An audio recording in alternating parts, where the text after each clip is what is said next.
At various points of time, the Chinese have given us different explanations. None of them are really tenable. We have actually been badgering the Canadians. We have given them a lot of information about organized crime leadership, which operates out of Canada.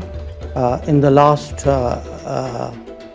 few years, Canada actually has seen a lot of organized crime, relating to, the secessionist forces, organized crime, violence, extremism. They're all very, very deeply mixed up. So, in fact, we have been, talking about specifics and information. External Affairs Minister S. Jaishankar spoke at the discussion at Council on Foreign Relations in New York. His remarks come in the backdrop of the ongoing India-Canada row. Jaishankar has again clarified India's stand.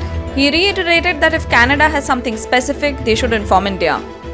We have actually been badgering the Canadians.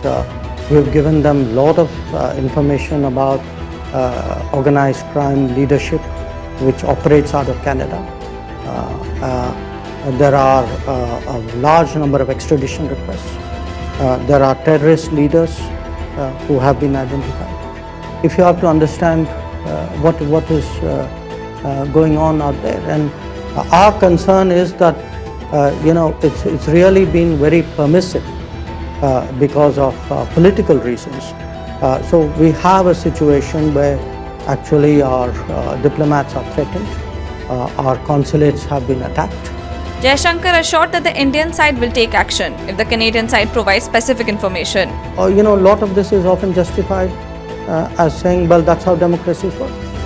If somebody gives me something specific, it doesn't have to be restricted to Canada. But if there's any incident which, is an issue, and somebody gives me something specific as a government, I would look at it. Of course I would.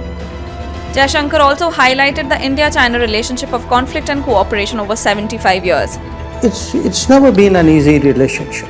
It's always had its share of problems. One of the pleasures of dealing with China is that they never quite tell you why they do things. So you often end up trying to figure it out, and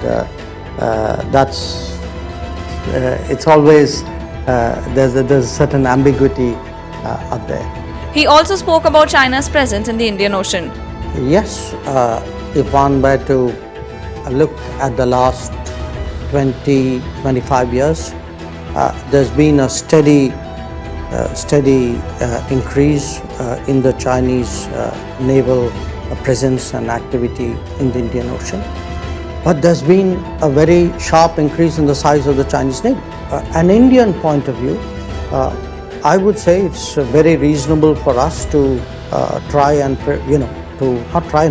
actually prepare for a far greater Chinese presence than we have seen before.